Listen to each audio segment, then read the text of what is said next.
What's up, everybody? It's Connor and Joshua with Chamber One Tactical. Today we've kind of got the battle of the echelons. You guys know, if you've been around for our channel for a while, the Echelon has been one of the better performing guns that we've reviewed as far as newer pistols. And we're very excited to get the Echelon comp because you guys also know that we liked comped guns or adding comps to guns. So this was very exciting for us to be able to get our hands on this thing and really, see if it's much different than the standard Echelon. And I think the actual performance and the results were pretty impressive. So let's get into it.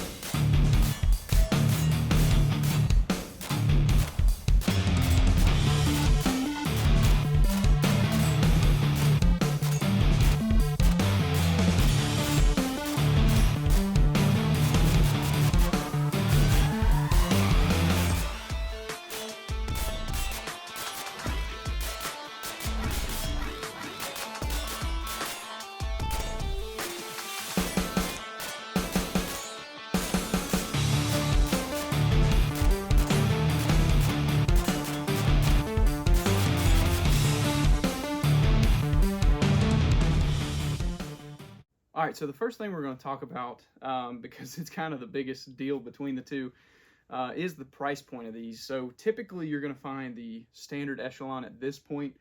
What was it? What did we find?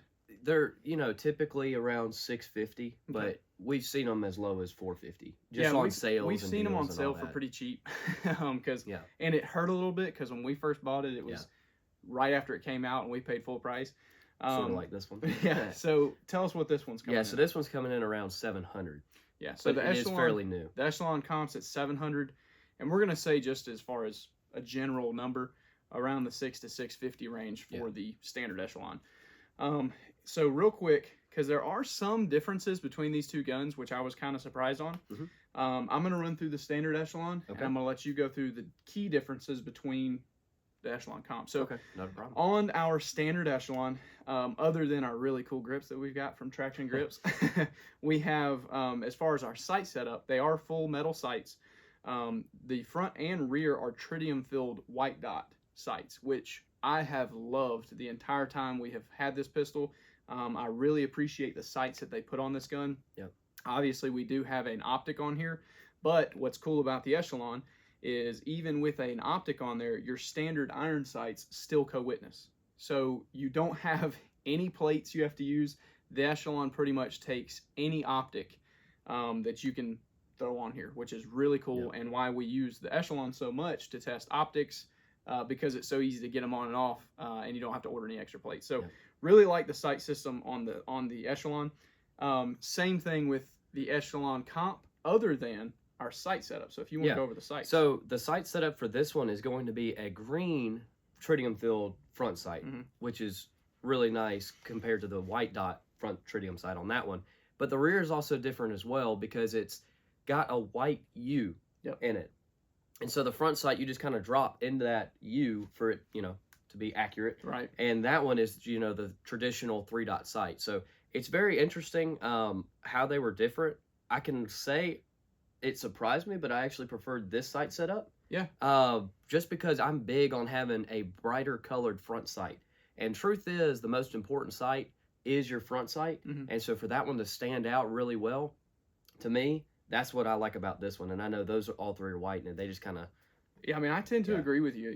But I can appreciate that they're both tritium filled. I like the sight setup, with and without your optic on there, I did prefer the Echelon comp sights. They were easier to pick up without an optic on there, and they really still don't get in the way when you have an optic on the gun. So, if I was going to go with one or the other, I really prefer that, and it's not anything different.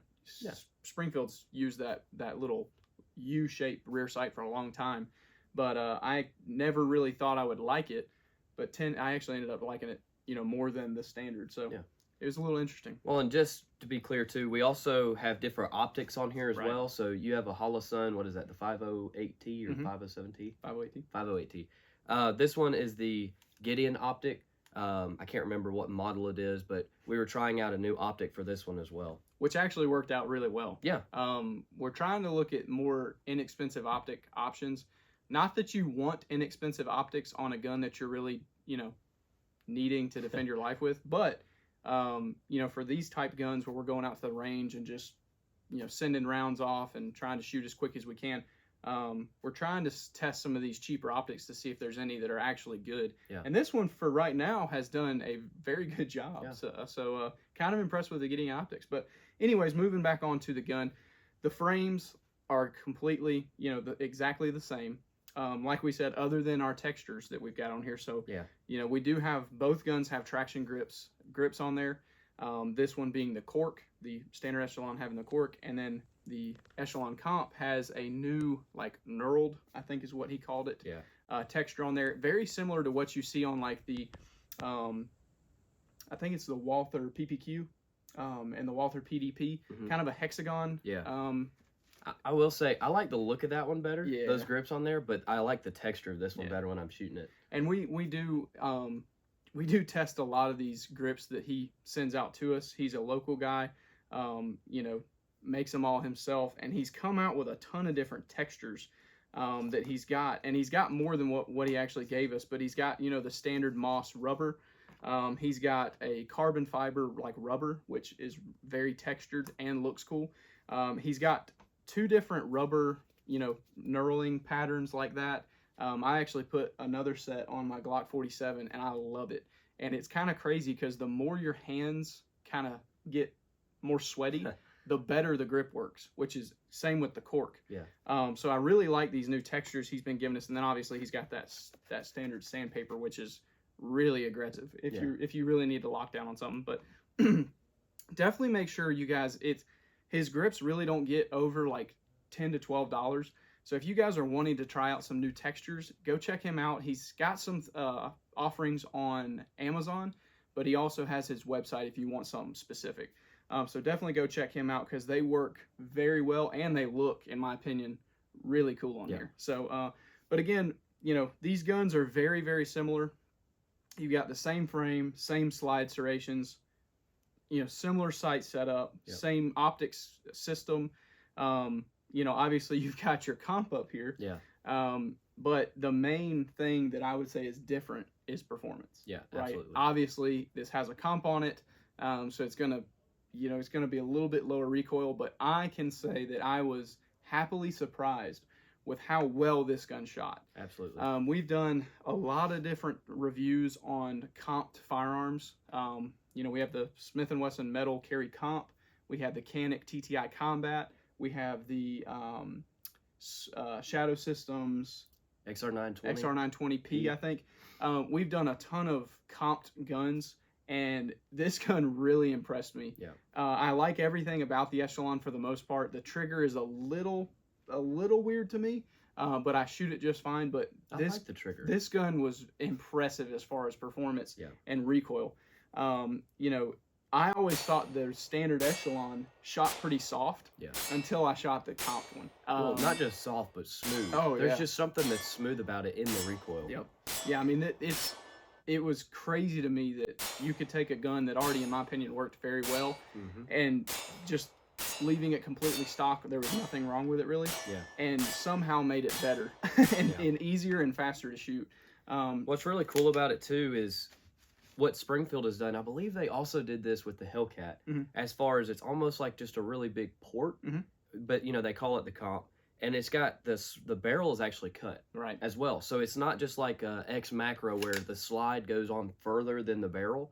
Well, technically the rifling does stop, but they actually cut into the barrel. So it makes a really cool little design. And when you pull it back, you can see that cut. Without having to add anything to the gun. Yeah, they're the exact same length. Right. That's what's cool to me. You're not changing anything really about the gun itself. Just making it easier to shoot. What else makes that nice is you don't have to get some fancy holster or anything else. You can run the exact same holster that this one would be able to run. So that's cool as well. Oh, yeah, yeah. And, the main thing that we will always worry about with comped firearms is reliability. Yep. Making sure that slide is cycling properly with the, recoil spring that you have. And this gun has been 100% reliable. We didn't have any malfunctions. which was good to see. And we put probably more rounds through this gun for a first shots type of video than we typically do, because we just couldn't put the thing down. Yeah. You know, we were finding more things to shoot at because we just really enjoyed shooting this gun. So we went through a good many rounds. We probably are looking at, you know, 600 or 700 versus the standard, you know, 500 that we put in for a first review. Yeah. So the gun has run very well. We still haven't cleaned it, so it's running well, even dirty. Yeah. And another thing I was going to mention, because I'm sure there's going to be some people worried about this, the tests that we have seen as far as your velocity, because you are taking a little bit off of the rifling, is not really anything. Yeah, when they compared the numbers, it was like, I mean, there was a little bit of a difference, but not much. It wasn't. Yeah. It's not much at all. So you're not losing much power or velocity out of that round by adding a compensate. That little, like you said, it's like a mega port on the front of the gun. So you know, at this point, the gun has been 100% reliable. Joshua, with the price points that you've seen, do you think that this gun is really worth, you know, close to $100, $50 to $100 more? I would say so. Yeah. And that's just because I really appreciate having a comp on a firearm, and I really like the Echelon platform. Right. And obviously I did think that because I went out and purchased it, Yep. you know, to be fair. But yeah, I mean, absolutely. Unless you're really, really on a tight budget, I guess you would have to go that route. But if you got that extra $50 to $100 to spend, yeah, go ahead and get this one. Well, and like we've said, we've seen these cheaper.